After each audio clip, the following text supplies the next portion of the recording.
సముద్రాన్ని చూడగలం కానీ దానిలో ఉన్న ఉప్పును చూడలేము. అలాగే మనుషులను చూడగలం కానీ వారి మనసులో ఏముందో చూడలేము. మన సమస్యలకు 2 కారణాలు. 1 మర్చిపోవలసినవి గుర్తుంచుకోవడం, 2 గుర్తుంచుకోవలసినవి మర్చిపోవడం. గతం లేనివాడు, గాయం కానివాడు ఈ సమాజంలో ఎవరూ లేరు. దానిలో మీరు కొత్త కాదు, నేను పాత కాదు. మేఘాలు అడ్డుపడినంత మాత్రాన సూర్యుని వెలుగు తగ్గదు. పరాజయాలు ఎదురైనంత మాత్రాన నీ విలువ తగ్గదు. గౌరవంగా ఓడిపో, తప్పులేదు. మోసం చేసి మాత్రం గెలవకు. అలాంటి గెలుపుతో అందరినీ మెప్పించగలవేమో, కానీ నీ అంతరాత్మను మాత్రం ఎప్పటికీ మెప్పించలేవు. గుర్తుపెట్టుకో. నీవు చికాకులో ఉన్నప్పుడు ఎక్కువగా మౌనమే వహించు. ఆ టైంలో నీ నోటి నుండి వచ్చేవి మాటలు కాదు, తూటాలు. నీకు చెడు చేశాడు కదా అని నువ్వు వాడికి చెడు చేసి చెడ్డవాడిగా మారకు. అలా అని వాడికి మంచి చేసి మంచివాడిగా మారకు. దేవుడికి తెలుసు ఎవడిని ఎక్కడ తొక్కాలో, ఎవడిని ఎప్పుడు లేపాలో. వాట్సాప్ అయినా జీవితమైనా మనుషులు ఎప్పుడూ స్టేటస్నే చూస్తారు. ఒక ధనవంతుణ్ణి చూసినప్పుడు మనం ఆ స్థాయికి ఎదగాలని అనుకుంటాము. కానీ ఒక జ్ఞానవంతుణ్ణి చూసినప్పుడు మాత్రం మనం అంతటి జ్ఞానాన్ని సంపాదించాలని అనుకోము. మనిషికి ధనం మీద ఉన్న ఆశ అలాంటిది. సంపద వస్తే ఫోన్ మార్చుకో, ఉండే ఇల్లు మార్చుకో, తిరిగే కారు మార్చుకో. అంతేకాని వ్యక్తిత్వాన్ని మార్చుకోవద్దు. జీవితంలో ఏదైనా సరే ఇవ్వడం మాత్రమే మన చేతుల్లో ఉంటుంది. తిరిగి రావడం, పొందడం అనేది మన చేతుల్లో ఉండదు. కట్టుకున్నవాడు తనకు మాత్రమే సొంతం అనే ఆశ భార్యది. దానిని నిజం చేయాల్సిన బాధ్యత మాత్రం భర్తదే. ఒంటరిగా 100 మైళ్ళు అయినా నడవగలము, కానీ మనల్ని ఒంటరిని చేసే ఒక్క జ్ఞాపకాన్ని కూడా మోయలేము. అవసరం కొన్నిసార్లు తగ్గేలా చేస్తుంది, కొన్నిసార్లు తెగించేలా చేస్తుంది. చేతికి 4 గాజులు ఉన్నప్పుడు చప్పుడవుతాయి, కోపంగా విసిరేస్తే పగిలిపోతాయి, జాగ్రత్తగా కదిపితే చక్కగా శబ్దం చేస్తాయి. మనిషి మనిషికి విలువ ఇవ్వడం లేదు. ఎందుకంటే డబ్బు పెరిగిపోవడమే కాదు, నేను ఎందుకు ఒకటి దగ్గర వంగి బ్రతకాలనే అహంకారం పెరిగిపోవడం వలన. రేపు అనే నీ రాతేమిటో తెలియనప్పుడు నేడు అనే నీ సంతోషాన్ని వదులుకోకు. గతాన్ని తవ్వి మరలా ఈ బాధని రెచ్చగొట్టకు. ప్రవర్తన అనేది చెట్టు అయితే గుర్తింపు అనేది దాని నీడలాంటిది. ఏ పరిస్థితుల్లో ఉన్నా నీ కర్తవ్యం నీకు గుర్తుంటే జరగాల్సిన పనులు అవే జరుగుతాయి. స్నేహం నిదానంగా వికసించేది, నెమ్మదిగా వర్ధిల్లేది, ఒకరినొకరు అర్థం చేసుకోవడం వల్ల విస్తరించేది.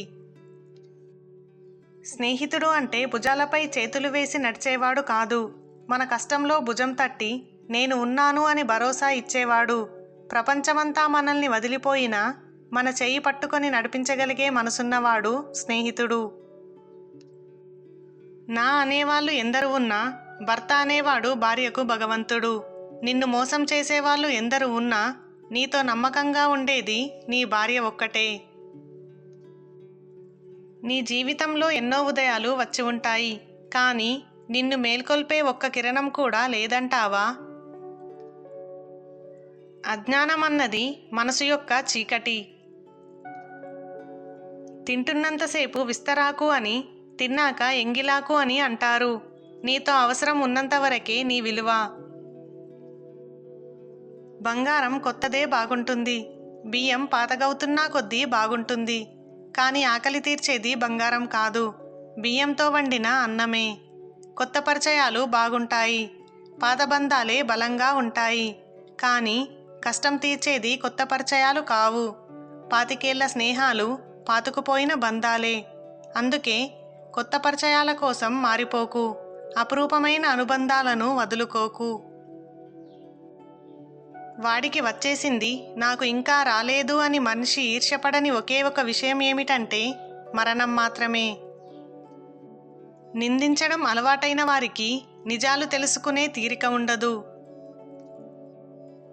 నేను మాట్లాడిన ప్రతిసారి నా మాటల్లో తప్పునే వెతుకుతున్నావు, కానీ నా మనసులో నీపై ఉన్న ప్రేమను మాత్రం అర్థం చేసుకోవడం లేదు.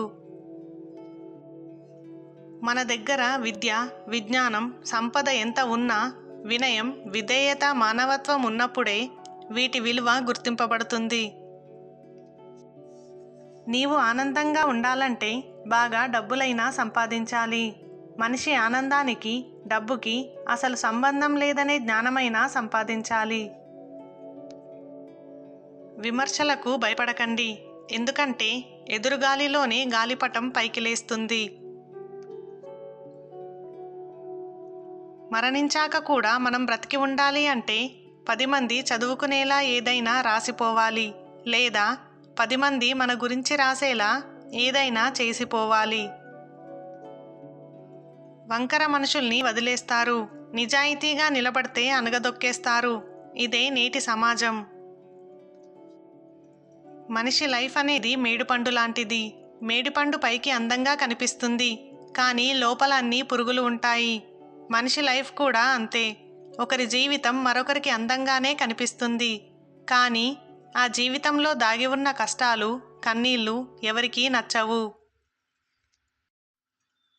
ధనాన్ని పెంచుకోండి, కానీ కోరికలను కాదు, ఎందుకంటే కోరికలకు అంతముండదు.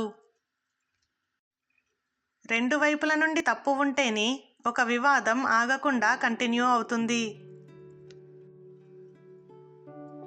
దేవాలయంలో దేవుని మూర్తిని దర్శించాలంటే బాహ్యశుద్ధి చాలు.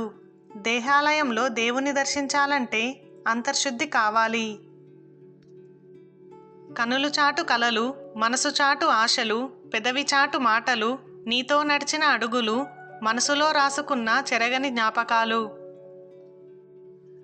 ఒక స్త్రీ గాని, పుస్తకం గాని, డబ్బు కానీ పరాయి వాళ్ళ చేతుల్లోకి వెళ్తే తిరిగి రావు. ఒకవేళ తిరిగి వచ్చినా స్త్రీ చెడిపోయి వస్తుంది, పుస్తకం చినిగిపోయి వస్తుంది, డబ్బు విడతలు విడతలుగా వస్తుంది. ఏది మనకు చెప్పి జరగదు. జరిగిపోయింది మార్చడం కూడా మన వల్ల అయ్యే పని కాదు. గతాన్ని తవ్వొద్దు, బాధపడొద్దు. నువ్వు ఎక్కువ ఇష్టపడే వాళ్ళే నిన్ను ఎక్కువ ఏడిపిస్తారు. అలా అని నువ్వు వాళ్ళను వదలలేవు, వాళ్ళు నిన్ను వదలలేరు. మిమ్మల్ని ఎవరు వేరు చేయలేరు, ఒక్క చావు తప్ప. చేసేది తప్పని వాళ్ళ మనస్సాక్షికి తెలిసి కూడా మనం మెంచి చెప్పినా వృధా ప్రయాస. కళ్ళతో చూస్తూ ఉండడమే ఉత్తమం. పైన భగవంతుడు ఉన్నాడు, అన్నీ చూస్తూ ఉంటాడు.